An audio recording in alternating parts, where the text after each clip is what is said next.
생생하게 상생하며 YTN 라디오 생생경제. 안녕하세요. YTN 라디오 생생경제 김혜민입니다. 옛날에 말이야. 누구나 할머니 머리 밑에서 듣던 이 옛날 이야기 추억 하나쯤 있으시죠? 문화체육관광부에서는 아름다운 이야기 할머니 1000명을 모집합니다. 대상은 56세에서 74세까지의 한국 국적의 여성으로 선발되면 최대 80세까지 활동할 수 있고요. 활동수당도 회당 35,000원에서 4만원으로 인상됐습니다. 할머니가 들려주는 옛날 이야기, 이 이야기가 우리 아이들에게 따뜻한 햇살이 되줬으면 좋겠네요. 기업은행 노조가 오늘 전 청와대 경제수석이었던 윤종원 신임 기업은행장은 낙하산 인사라며 출근을 막았죠. 낙하산 인사, 이제는 옛날 이야기가 된 줄 알았는데 아니었나 봅니다. 2020년 1월 3일 YTN 라디오 생생경제 지금 시작합니다.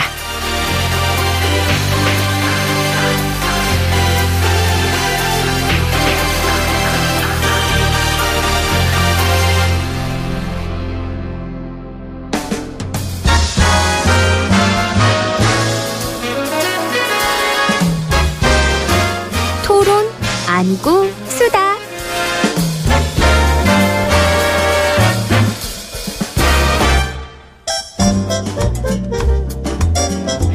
매주 금요일은 토론 아니고 수다로 함께하지요. 1월 첫 주 2020년을 열어주실 두 분입니다. 부동산 수다예요. 한문도 연세대 정경대학원 겸임교수 김인만 부동산연구소의 김인만 수장 나오셨어요. 새해 복 많이 받으세요. 네, 새해 복 많이 받으십시오. 새해 복 많이 받으세요. 네, 우리 어제 우리 쇼핑 가이드인 신우식 스타일리스트는 쇼핑복 많이 누리세요라는 인사로 청취자들에게 축복의 말씀을 전해주셨거든요. 두 분은 어떡하실래요? 집 사는 복 누리세요라고 하실래요? 야, 이게 투자복을 너무 누리면 안 될 것 같고요. 그건 알고 또 우리 생생경제 정신이 안 맞고 어떻게 인사해야 될까요? 집값 더 오르세요 이렇게 인사할 수도 없잖아요. 그렇게 하면 안 되죠. 예. 그럼 어떻게 하죠? 그러면 편안한 보금자리 만드세요. 그래도 뭐 청취자분들께 한마디씩 그 덕담 한마디 해주세요. 올해는 꼭 내 집 마련 복을 꼭 받으시기 바랍니다. 네, 내 집 마련의 복을 꼭 받으시길 바랍니다. 그리고요. 예, 우리 애청자 여러분, 이제 집 걱정이나 이렇게 집 고민이 하는 시간 줄여드리고, 다 없애시고, 이제 편안하게 가족과 또 미래에 대한 그쪽으로 시간을 좀 많이 갖기 바랍니다.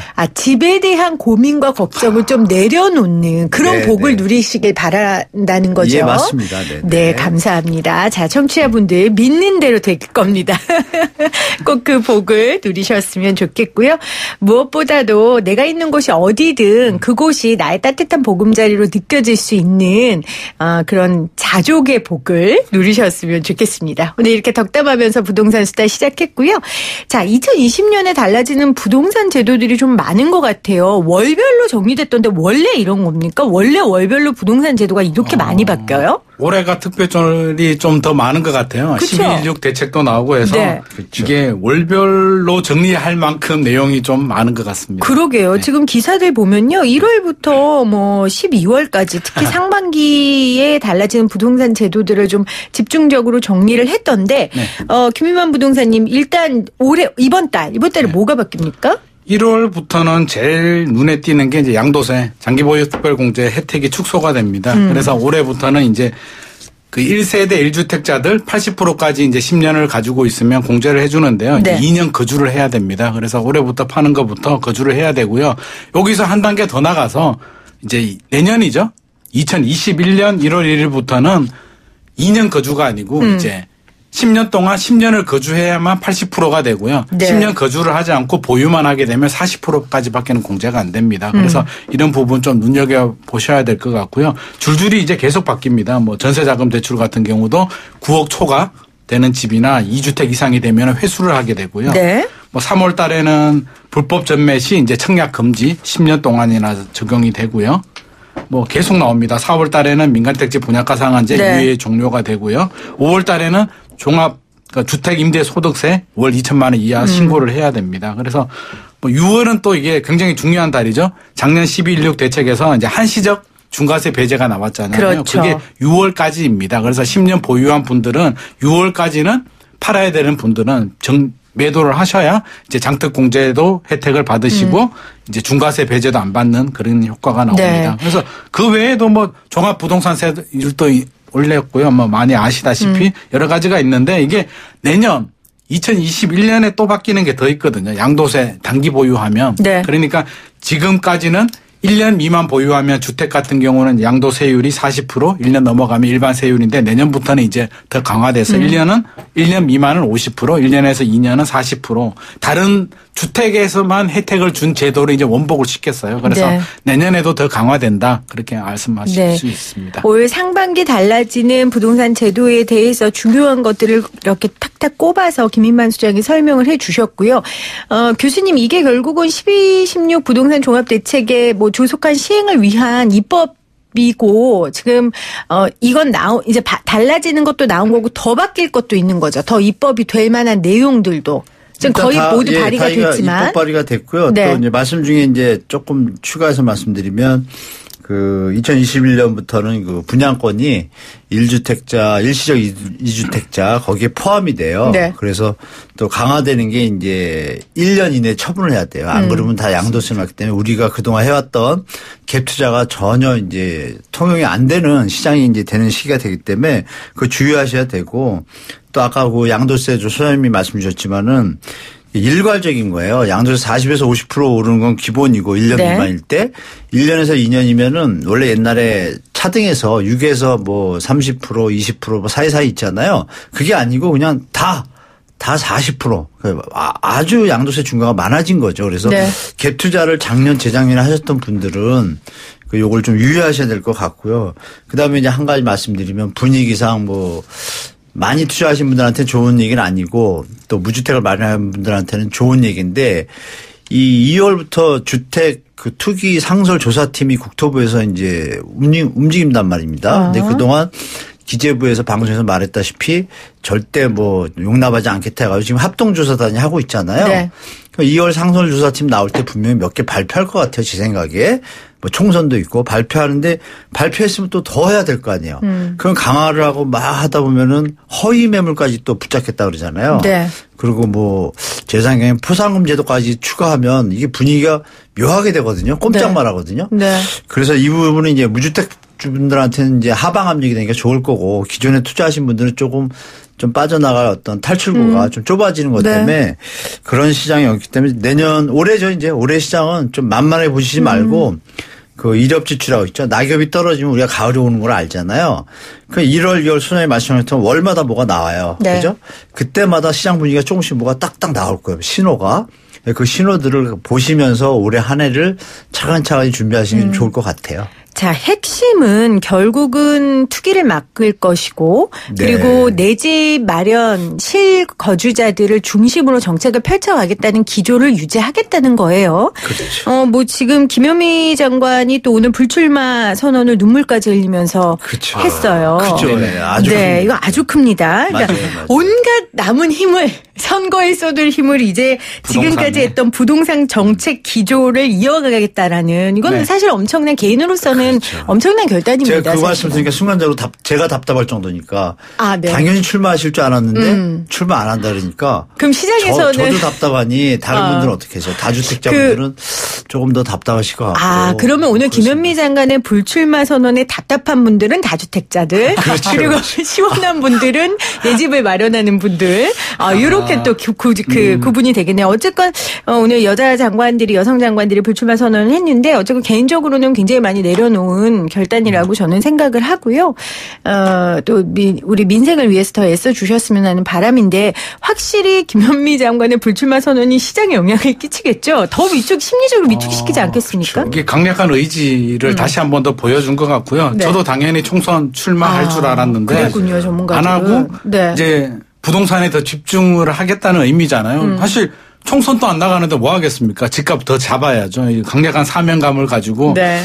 더 강력한 대책들을 이어가지 않을까 싶고요. 시장에서도 그런 좀 시그널을 받아들이지 않을까 싶은 생각은 듭니다. 그러면 12.16 대책 나오고 해가 바뀌었는데 물론 해 바뀐 지 얼마 안 됐지만 시장 분위기는 없습니까? 아무래도 뭐 거래는 거의 안 되는 분위기고요. 호가도 좀 떨어지고 있습니다. 체크를 해보니까 뭐 강남 쪽은 당연히 뭐 재건축 아파트들 1억, 2억, 뭐 3억까지도 떨어지고 있고요. 네. 마포 쪽에서도 신축 아파트들 그러니까 급하지 않는 분들, 집주인들은 일단 버텨보자. 뭐 매수자들은 당연히 기다리고요. 근데 팔아야 되는 분들이 있잖아요. 뭐 양도세 때문에 그렇죠. 팔아야 되고 다른 집을 계약해서라도 팔아야 되는 분들은 어쩔 수 없으니까 호가를 낮춰요. 그래서 5천만 원 1억씩 낮추고 있는데도 매수자들이 쉽게 안 붙고 있거든요. 그래서 팔아야 되는 분들은 굉장히 답답한 상황이 되고 있고요. 그래서 호가가 조정된다는 건 이게 이제 시세가 될지 좀 지켜봐야 되겠지만 어떻게 됐든지 간에 대책의 효과는 단기 효과는 나오고 있다. 단기 효과는 나오고 있다. 대신 이제 또 풍선 효과도 있으니까. 그렇죠. 네. 그래서 교수님 지금 풍선 효과를 소장님이 얘기하셨는데 네.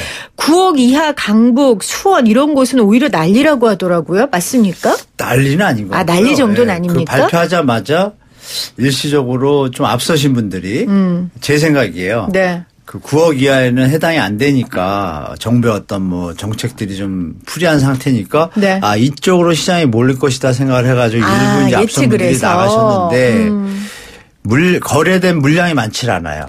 일단. 그리고 하루 이틀 나오더니 조용해요. 그거는 좀 너무 빨리 가신 분들이 잠시 그랬던 거라고 판단할 수도 있고 제 생각에는 설 이전에 조금 있으면 설 지나고 나면 뭐 확실히 시장 분위기가 나타나지 않을까 그래서 설 지나고 지금 뭐 나면. 풍선 효과가 완벽하다라고 표현하는 건 좀 이른 것 같고요. 일단 신호는 좋지만 낙엽이 하나가 실수로 떨어질 수도 있잖아요. 낙엽이 계속 떨어져야 되는데 이게 계속 떨어지는지 안 되는지 봐야 될 것 같아요. 그래서 1월 설날 끝나고 나면 시장이 풍선 효과가 나타났다라고 표현할 수 있지만 지금은 좀 이른 판단 이르다. 같아요. 그래도 12.16 대책 나오고 눈에 띄게 오른 지역은 없습니까? 이게 이제 수원 같은 경우도 이제 일반 기존 아파트들 거래량이 늘어났다라고 네. 지금 전화 왔어요. 김현미 장관님한테 전화 왔나? 늘어났다라고 할 수는 없고요. 네. 이게 청약 시장들. 네. 그러니까 강남 같은 경우는 청약도 힘들잖아요. 또 이게 중도금 대출도 안 나오고 하는데 이제 수원 같은 경우에 8달 뭐 재개발 구역도 있는데 새 아파트들 선호도가 높잖아요. 그래서 네. 어차피 서울은 청약도 안 되고 규제도 많으니까 청약 같은 경우는 부담 없이 실수요자들도 하지만 투자자들도 일단 청약은 당첨이 되면 그렇죠. 기본적으로 새 아파트니까 피가 요즘 붙는단 말이에요. 그래서 그런 좀 확실한 물량들 위주로 이제 경쟁이 좀 치열한 것 같고요. 수원 뭐 용인이라고 해도 기존 주택들이 많이 활발하게 거래가 되고 있는 상황은 아닌 것 같습니다. 네. YTN 라디오 생생경제 1월 첫 수단은 부동산 수다로 하고 있습니다. 오늘 올해 달라지는 부동산 제도에 대해서 좀 짧게 읊었고 중요한 거 오늘 또 때마침 우리 김현미 국토부 장관이 불출마 선언을 하셔서 이거 관련된 또 함의에 대해서 저희가 좀 얘기를 나눠봤습니다. 저희 유튜브 들어오셔서 YTN 라디오 치시면 보이는 라디오로도 함께 하실 수 있고요. 샵 0945 우물정 0945로 여러분들 올해 집에 관련된 여러분들 고민이 있으시면 좀 남겨주세요. 저희가 2부에서 아주 실질적으로 부동산 관련된 좀 정보들, 질문들을 좀 제가 대신 드리려고 하거든요. 평소에 여러분들이 궁금했었던 내용들 있으시면 우물정 0945 그리고 유튜브 YTN 라디오 들어오셔서 보이는 라디오 창에 남겨주시면 제가 대신 해드리도록 하겠습니다. 근데 교수님 네. 왜 머리 다시 검은색으로 돌아왔어요? 원래 핀 제가 그냥 백발 하시기로 하셨잖아요. 네, 맞아요. 백발을 한번 제가 찍어봐야겠다는데 네. 한 2주 전에 백발이 됐어요. 돼가지고 드디어. 뭐 방송에서 백발이 확실히 확인 공인 인증을 하고 네. 다시 또 반대하시는 분들은 또 해라 그래가지고 네. 일단 했는데 또 오늘 YTN 오니까 우리 저 AD PD님이 네. 왜 바꿨어요 이러셔가지고 또 혼란에 빠졌습니다 제가. 그래서. 아니 그러니까 이렇게 사람들이 뭐라고 한다고 흔들리면 안 돼요. 죄송합니다. 부동산 정책도 말이에요. 한번 기조를 세웠으면은 물론 맞습니다. 그 세우기까지의 네, 맞습니다. 마음을 갖추기까지의 맞습니다. 많은 정보와 많은 여론을 들어보고 결정해야 되지만 부동산 정책뿐만 아니라 정책이라는 게 고민하고 해야 되는 것처럼 아니 백발하기로 다시 하라고요, 하셨으면은 그러면? 아니, 그러니까 본인이 마음을 정하셔야죠. 그걸 왜 이 네. 사람 저 사람 얘기를 알겠습니다. 들으세요? 2달 뒤에 또 한 번 또 하겠습니다. 아, 이게 부동산 정책도 일관성이 중요한데. 그러게요. 우리 교수님도 좀 일관성이. 일관성 있게 일관성을. 한 3달마다 계속 하겠습니다. 너무 여론을 의식했다. 그런 평가를 좀 드리도록 알겠습니다. 하겠습니다. 네. 자, 다시 검은 머리로 돌아온 우리 한문도 교수님께 여쭤볼게요. 결국 주택, 결국 부동산의 핵심은 서울시예요. 네. 서울시는 계속해서 서울 주택 공급은 문제 없다 이렇게 이야기를 하고 있는데 또 우리 전문가들 얘기 들어보면 결국은 서울에 집이 많아져야지 이 문제 해결된다라고 얘기한단 말이에요. 네. 이 문제 좀 얘기해보죠. 어떻게 생각하세요, 한 교수님? 그 서울 주택공급 문제가 없다라는 정부의 입장은 맞습니다. 맞다. 지표상으로 보면은 보통 3만, 4만, 5만 호 수준인데 3만 이하로 가면 조금 모자른 거거든요. 그래서 실제로 데이터상에 봐도 우리가 글로벌 금융이기 때문에 조금 이제 그거를 체크를 못 하시는데 아마 이제 우리 애청자분들도 한번 보세요. 서울 입주 물량 추이 연도별로 보시면 2011, 12, 13년도가 제일 가격이 안 좋을 때거든요. 하락하고 서울이 네. 강남은 막 거의 뭐 반토막까지 가까이 갈 때예요. 그때 입주 물량이 되게 적었습니다. 지표를 보시면 최고로 적을 때요. 그것이 이어진 게 15년, 16년 끝에까지 왔어요. 그러다 17년에 좀 많이 들어갔는데 그게 결론은 제가 볼 때는 이것이 서울주택 공급 물량이 이제 정부에서 볼 때는 3, 4만 호면 안정적이다라고 판단하는 것 같아요. 그리고 이제 건설사나 이쪽에 계신 분들 또 부동산 업을 하시는 분들은 맨날 모자라다고 해야 뭐 심리적으로 우리 저 무주택 서민들이 헷갈려가지고 또 더 살 거 아니에요. 그래서 시장을 갖다가 좀 활성화시키는 부분이 되는데 네. 데이터상으로는 확인이 안 돼요. 제가 말씀드린 것처럼. 결정적으로 뭐냐면은 집값이 오른 것의 기본을 따져보면은 이명박 정부 때 대출 규제를 풀고 전매 제한을 완화를 풀고 시동을 걸은 거를 박근혜 정부 와서 확실히 했잖아요. 빚내서 집 사라고. 온 국민이 뭐 기자분들도 다 욕했잖아요. 사실 그 빚내서 투기장 만드냐. 욕했지만 사신 분은 많았죠. 그렇죠. 그 속에서 다주택자분들이나 투자할 수 있는 여력이 있는 분들이 재빨리 움직이신 거고.